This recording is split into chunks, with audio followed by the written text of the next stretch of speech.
laced up. Let's go! It's time for Banter with the boys.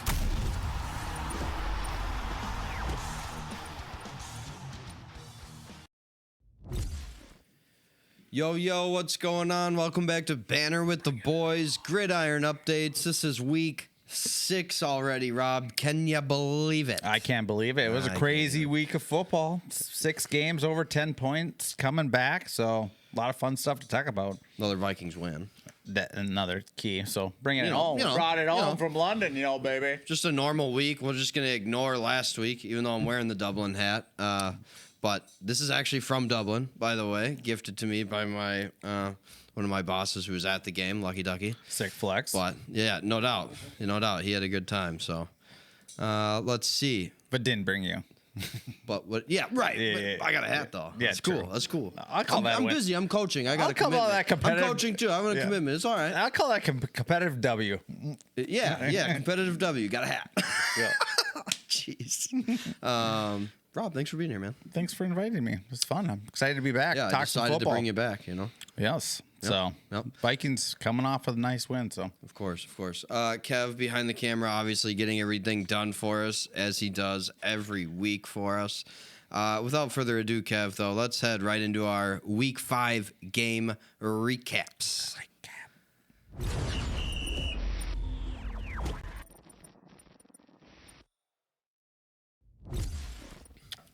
And to start off our games, we got the Chiefs traveling to Jacksonville. All you guys taking the Chiefs last week. yes. The score was 31-28 Jaguars, Rob.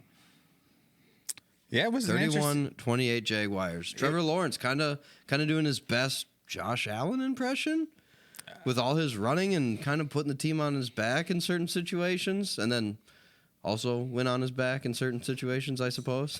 Yeah, it was a rare win for the Jaguars. That snaps like an 8-game losing streak against them. So, Jaguars defense, couple turnovers. I think now they lead the league in turnovers, takeaways, anyways. So, yeah, it was an interesting game. Interesting finish. I mean, that would have completely different. And if at that end of the game, he gets sacked there, they kick the field goal, end up losing that game, we're having a whole different conversation. 100%. We might be talking about Trevor 100%. Lawrence as like, oh, he's not the dude now. Even though the guard stepped on his foot, though.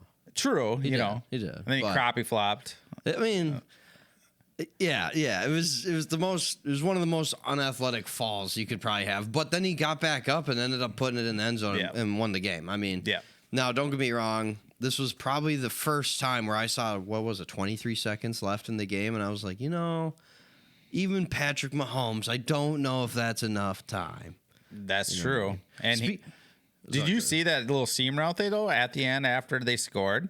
If Hollywood or Brown would have got his head around, it was one guy to beat. For sure. It was a great little call. And I wonder obvious miscommunication, but I mean, next time that's an easy one where I'd imagine Mahomes is going to be like, hey, whether you have some sort of signal, which is, look at me immediately. Like this is, give him some sort of sign, and maybe he did, and they just, I don't know. But no, you're completely right. Did it hit him in the head or something? Yeah, that's what I thought. I don't think Hollywood was locked in at the moment. You No. you got to have that head on a swivel real quick for that play right there. So, but yeah, if he gets, it was good. Mahomes played a pretty solid game. Had a couple picks again. Just the one. Yeah, one. Sorry, Xavier Worthy had a nice little return. I thought he got hurt again, but then he popped back up and came back in. But Chiefs 2-3 now, so they're not out of it for sure. They're not out of it. Mahomes came out and kind of said, what was it, today or yesterday, whatever? Just like, obviously more losses than you would expect at this point in the season for them, for the Chiefs, typically. Yeah. But you got to look at the picture as a whole. Now, don't get me wrong, AFC West is tough right now. Other than the Raiders, RIP. We'll talk about the Raiders in our news segment. Don't forget to check that out. Yeah, but because that's an interesting topic. But anyway, sorry, getting off. Trying to get a look at the schedule. Already here. 3 L's for the Chiefs, though. I mean, obviously, like Mahomes said, a little more than they anticipated this early on. But I'm not worried if I'm the Chiefs. The offense is just starting to click now, really. So I'm curious to continue to see how they progress. through these next few weeks. Who do they got next here? Detroit. I don't think we're talking about. Oh, we are talking about. We're talking about that game. Okay. I mean, but then Vegas, Washington, Buffalo. So I mean, that's a gauntlet That's again. a little Other bit than of gauntlet. Vegas, kind of right now, right? Yeah, Vegas looks like a win for sure, but the other three Lions are tough. Well, I'm curious to see where you go. But we'll have to find out. You're going to have to come back for the preview show. Yes, we are. Which is also set to come out later. Kev, why don't you roll clip number 1 for us? First and goal with 30 seconds left. Now Lawrence goes down, has to get up. Breaks and tackle. Touchdown Jacksonville.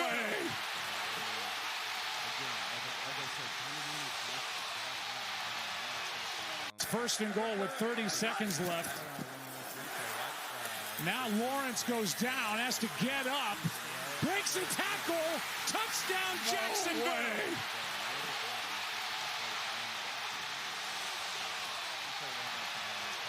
First and goal with 30 seconds left. Now Lawrence goes down, has to get up. Breaks and tackle. Touchdown Jacksonville.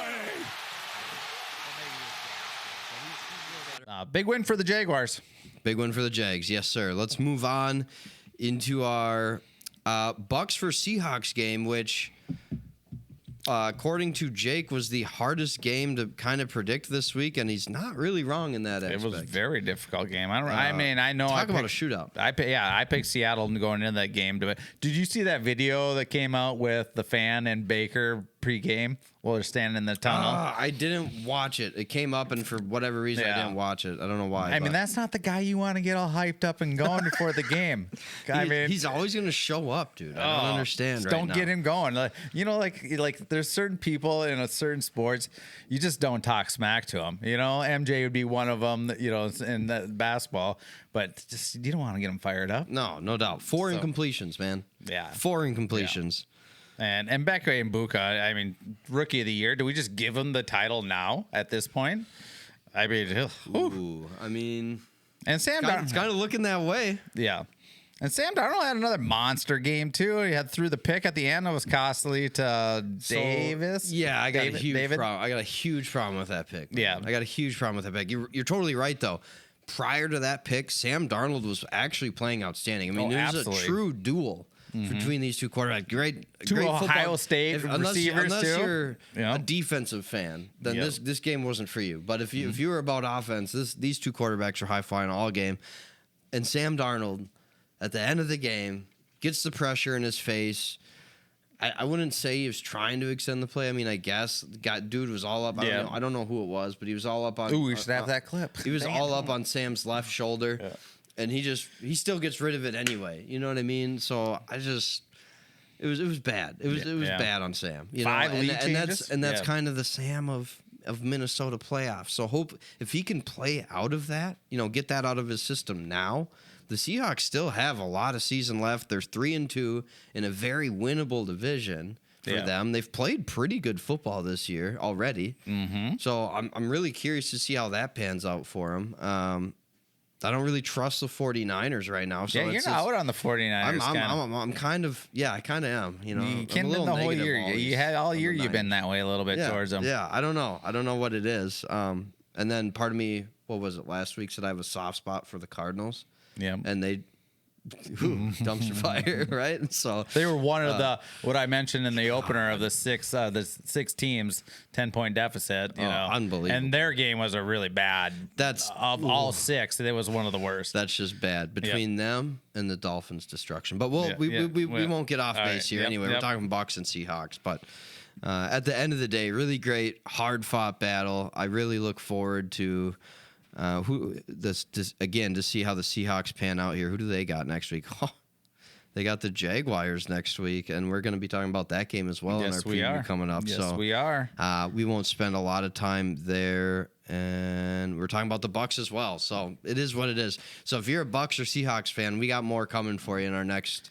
They just happen to play some good games next week. So yeah, and they're playing good football right now, so we want to talk about you. You know what I mean? Yeah, we'll keep this one short, I guess. Yeah, I mean, why not, right? Shootout, nothing crazy to talk about other than the fact that both offenses just completely went off. Classic game. Kenneth Walker, by the way, good little good little game for him. 10 carries, 86 yards. With didn't get the tud, but that's all right. It's good to see him start putting yards back up. Fantasy football wise, this was a good game for everybody. Oh, no doubt. Do you have? I have Mbakwe. Mbakwe? And Mbuke and Mbeke. Oh, okay. I'm sorry. Mbuka, sorry. Okay. I was like, who are you talking about right now? Oh my god. All right. Help me out here when I'm went drowning. off too. Another big fantasy weekend for sure. Well, anyway, let's move on. What's our third game here? Yes. Low key, this game is short for me as well. But poor Jake, our resident Ravens fan. Yeah, who's the other been here purple. the past 2 weeks. Yeah, the other purple. Yeah, we'll call him the others. That's his nickname. The other others. purple. Yeah, those are the others. They're 1-4. Surprising 1-4, I think. Coming, yes, Lamar Jackson-less right now. Cooper Rush looked like poop. We know it's fine. I don't see any bounce back right now until at least after the bye. They got to get to their bye week. Who do they got? Are you looking at it right now? They got the Rams this week. Okay. That's probably an L. That's for the Ravens, especially if Lamar doesn't play. And then I believe that's their bye week, and then they come out against the Bears, who are kind of hit or miss right now, and kind of electric a little bit. So it's tough sledding for the Ravens right now. They just got to get healthy, man. Yeah, that's for sure. And then you can definitely tell the loss of the D tackle up the middle, and For the season. Did Smith end up playing? Rokon. In this game, let me see. I don't think so. I don't think he think he has did. ended up. But so yeah, they're really banged up. That's just a scenario. Rams, Bears, and then Dolphins. They get a little break. They got Vikings, but 3 road games in a row out of 5. So yeah, it's gonna be a tough hill, But I still think that if Lamar's back, they're winning. At least 2 of them. For sure. So, and it's just obviously with no Lamar Jackson, what do you think they're going to do? They're going to try to run King Henry, and they just absolutely manhandled Derrick Henry for the most part, which is pretty rare. Then the backside of their schedule is all divisional games, so then they it doesn't get any easier. No, it doesn't get any easier for the Ravens. So their best hope: get to bye, get healthy, and hopefully look forward to. I don't even know if they can win their division at this point. That's the thing. So it's again another tough division. We'll talk about Cleveland here in a second. Cleveland had a good game, even though it was an L. It was a competitive L, as we like to call it here on Banter with the Boys. Gridiron updates. But let's give the Texans their flowers. I mean, what a bounce back for them. C.J. Stroud coming out with 4 tuds. That's got to be a relief a little bit for the Texans. Yeah, he was and their due. fans, I'd imagine. Yeah, he was due for a big game. So the Texans in general were due for a big game, and they finally had some rushing going on. I mean, they kind of spread the ball around in the rushing game. So again, get that rushing game going. 167 yards on the ground. Yeah, really seemed to light up their offense a little bit. Now, they did just get some news about Joe Mixon, so don't forget to miss Tent Talk, our injury segment. We'll talk about Joe Mixon there. So, yeah, man, if they could get Joe Mixon back, they're only 2-3, season's young. Tough division right now. It's somehow turning into a tough division. But true, but they're still the cream of the crop of that division. So a little rough start. They had some tough games and tough teams they played against, but they're starting to warm up. And it's just the minus the rushing game. But like you said, they got a little rushing game going against obviously a Ravens team that hasn't been able to stop the run anyways, minus all the injuries. But it's a great game to do that. Dude, if you can do it there, then you're like, okay, things can work if we do it the right way. I know, but that just gets it going. You get that good flow. Once you start seeing the the ball go in the basket and the hoops, you start get that. Now fuego. Now they got a couple interesting games coming up. They travel to Seattle. I think this is their current bye week though. I think they're currently in Texans this week, yes. Yeah, I think so. So they travel to Seattle coming out of bye, and then they play the 49ers, the Broncos, both of those games at home. And that actually they come out with 3 straight home games. 49ers, Broncos, Jaguars. God, who made that schedule? It's just the parody of the NFL. Everyone crazy. is, there's like 3 teams right now you'd almost consider automatic W's almost, but not even really. It's St. Louis. I'm not St. Louis, New Orleans. Cleveland's still a tough out in Vegas. Yeah. Maybe the Jets. Yeah, Cleveland I don't consider. I mean, Cardinals maybe. Dolphins, maybe right now. Okay, currently. yeah, they're on the But at bubble, least the second Dolphins, you tier. still have two. Yeah, all right, we're getting off topic, but yeah, Seahawks, Niners, Broncos, Jaguars. I mean, come on, and then Titans. You'd hope they'd beat them, and then Bills. And then Colts. Titans we put in that list too. And then Colts. You know what I mean? So it's just Titans for sure right now. So tough sledding, tough looking ahead for the Texans. But if they can come out of bye and get Joe Mixon back at some point this season, that's only going to help. It'd be huge for them. He had such a dynamic, both out of the backfield running and catching that he really fits nicely with CJ Stroud's game. I would agree 100%. Let's see. There's more to talk about Derrick Henry, but I'll touch on him again in our 10 Talk segment. Let's move on, Kev, into our Patriots and Bills game. Sunday Night Football. Wow. Patriots getting the win in Buffalo. Drake May looking the part. Gosh, I know. Unbelievable. It's kind of got Vikings fans just kind of feeling awkward right now. A lot of them are like, oh, man, see, this is why we should have took Drake May. I've been saying it for a while. I said it since last year. So, yeah, he looked real nice. I mean, it was like his little coming out party almost to the world of who. Because most people probably, if you weren't an avid fan, have not seen Drake May play. Unless you watch them, especially for Vikings fans. I guess maybe Vikings fans because of the draft looking for a quarterback. Some of the hardcores really dug into all the quarterbacks that were available that year. Big year, some costly fumbles, but if you're a casual, you're gonna be like, oh, no touchdown passes. He didn't even do anything. But no, man, he made some great plays, great decisions with the ball. Real exciting time right now for the Patriots. Let's see, who do they got coming up? They got the. Okay, interesting. So after a game like this, where he plays well against what we consider a good team, a playoff team, an AFC Championship contending team, the Bills, giving them their first loss of the season, and then he goes to New Orleans, which isn't an easy place to play, but team struggling. Then they go to Tennessee, again, struggling team, but those are two great away games to have right now. Vrabel's old team. Oh, they're going to stomp them, dude. Oh, yeah. They're going to stomp them. And then they come back home and play the Browns. So if they can come out of that 3-0, is New Orleans making? Is New England making the playoffs this year? Oh, we had that discussion. It's interesting. Did we talk about this already? Oh, for sure. But in preseason, it's been a minute. But now that we see them and we see where they're at. 3-2, they win 6 more games. That they're probably. It's almost like, the bowl eligible in college. You hit that 7, like 9 is kind of that. Bowl eligible? Like playoff eligible is 7? You're 9, yeah. We're going to come up with that. Yeah, 9 is at playoff 9 is your bowl playoff eligible. Yeah, good call. Let's see here. Falcons, Bucks, that's going to be tough. But Jets, down Bengals team right now. Giants. I mean, the freaking schedule is favorable for the Patriots to make the playoffs. Mm-hmm. I mean, I don't see why not. So if they can continue to develop that offense and continue to get Drake May going. I mean, you saw Stephon Diggs have a big day against his former team. Oh my gosh. The only downer, lost Antonio Gibson for the year, right? But get Trayvon Henderson some more touches. You still got Ramondre Stevenson back there, the vet. So, and he had a touch this. I actually had 2 of them, I believe. I have him in fantasy. I had to start him this week because Jacobs was on bye. There you go.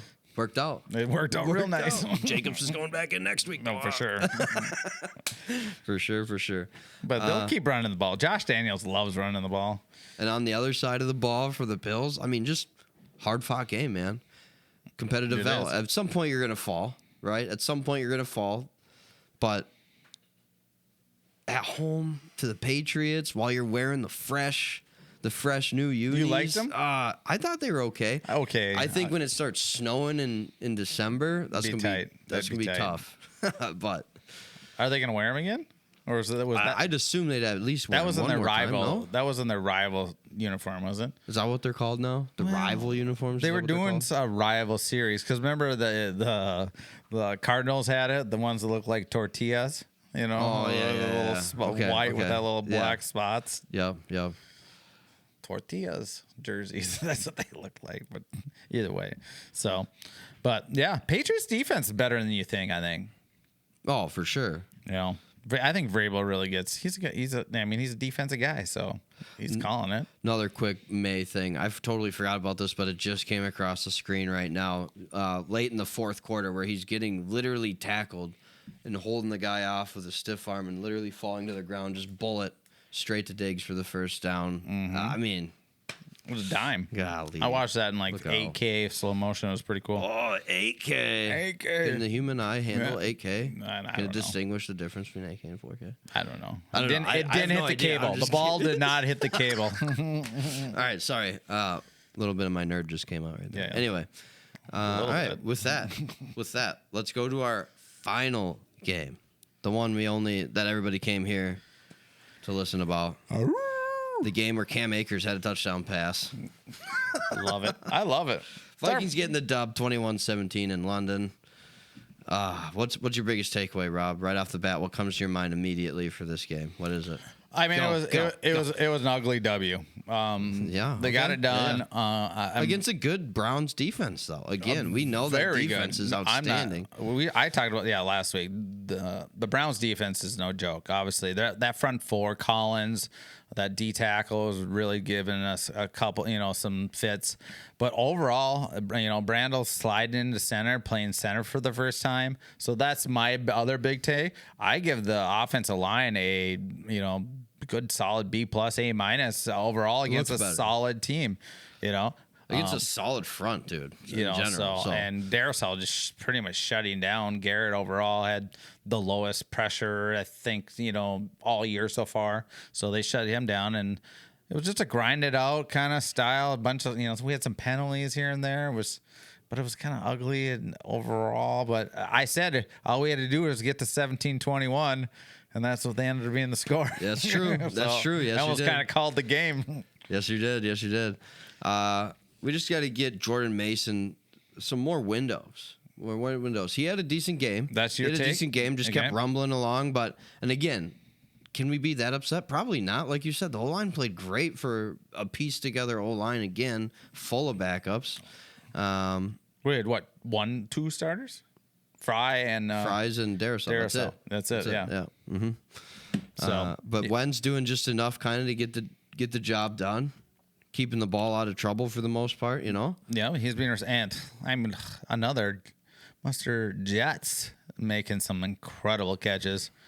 I mean, I'm so glad he's on my team. That seam route that he had to come back for. There was an out route that was super high that he just climbed the ladder, took the hit, came down, landed hard, over another 100 yards, just consistently. And then Addison with another nice game after coming off a quarter suspension for being late to walkthroughs. That's awesome, by the way. Unbelievable. Yes, unbelievable. But that game-winning catch, what a catch by Addison. Great throw, great catch. Throw. It's a great play. Yeah. Great pitch and catch. Great play. I think they saw that in film, that play. They look like they go to a Tampa 2 where that corner sits, which was Ward, because Ward did not look like that was really going to be his responsibility. And just took advantage of the front corner. Yeah, and then that safety had to cover that distance, and he definitely thought he had help over the top. Oh, for sure he did. Yeah. Mm-hmm. So it was just like I don't know, typical something they found on film. So good film play call there. 100%. And so of course we love the Vikes, but on the other side of the ball, Dylan Gabriel didn't look that bad in his debut, really. You know what I mean? True. Yeah. Took care of the ball. Yeah. Should we fire up the Vikings last drive there on the Yeah. Might as well. Trailing by 3, low snap. Wentz able to hand it off. And a big hole. Second down and 1. Wentz to the outside. 4. Wentz over the middle. First down. He's where he was. 10 of 15. His 6th catch today.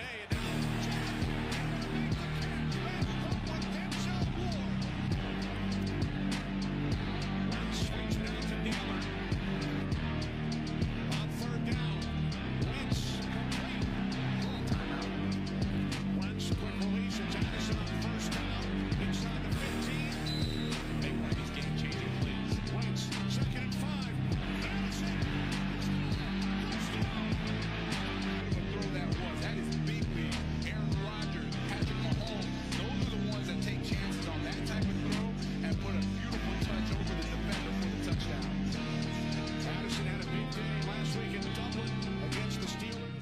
flight home 9 hours is a little bit more enjoyable. So, but again, for the team that it's not so enjoyable for, Judkins having a big day though. Over 100, yeah. Big day for Judkins. Yeah, he's gonna be he's gonna be a beast in the NFL. You could see it. Njoku, it was kind of nice to see him. I mean, okay, not nice in this game, right? I'm a Vikes fan, but it's nice to see him kind of bounce back. What was it? Was it last year? He had that freaking horrible accident or whatever, burned part of his face off. Playing with fireworks, or was that a different guy? Nah, that was my boy Najee. I know.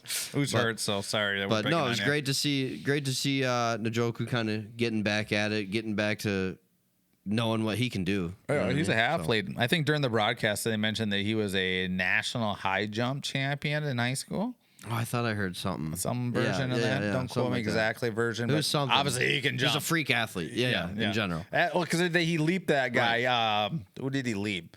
I was Pace. Ivan Pace whiffed on it, and he hurdled him. So, but good dub. It was 3-2. I mean, honestly, we could be 1-4. I have this feeling, but we've just snuck out a couple games. Other than the game against Bengals was the only really confident win we've had. But hey, sneaking them out. So we're battling. We're battling back. So we'll take. And the bye is a perfect time for us. Oh, no doubt, 100%. And then coming back from 2 international games, obviously. But do you think Cleveland can beat the Steelers in Pittsburgh this week? It's not a game we talk about. For sure, I think they can. I thought Gabriel, he had a good enough game. First start, I thought he played pretty well. With dealing with one of the better defenses and going overseas and dealing with all that extra travel BS. People say it's not a big deal, but that's a long flight, so it's going to mess with you a little bit. It's his first start, It could be anywhere. So yeah, and Jenkins played pretty good enough, and so the Steelers' defense is good, So it's going to be that interesting matchup. It's going to be, then against Cleveland, against Aaron Rodgers, we'll see if their left tackle can handle Garrett, So, and that's when Rodgers starts making mistakes. Is when you really starts getting hit. He starts getting hit. Yeah, for sure. No, totally. All right. Well, that wraps that game, of course, with another Vikings W. Rob, thanks for being here, man. Thank you. So. Good win. I feel good. You feel good. Vibes are good right now. All right. Vibes are good. Kev, you're good. Kev's good. Vibes are good. Back there waving at you. Bang, bang. Spotify if you can't see it. Yeah. Don't forget to obviously like, comment, subscribe wherever you listen to the banner, whether that's YouTube, Spotify, Apple Podcasts, or iHeartRadio.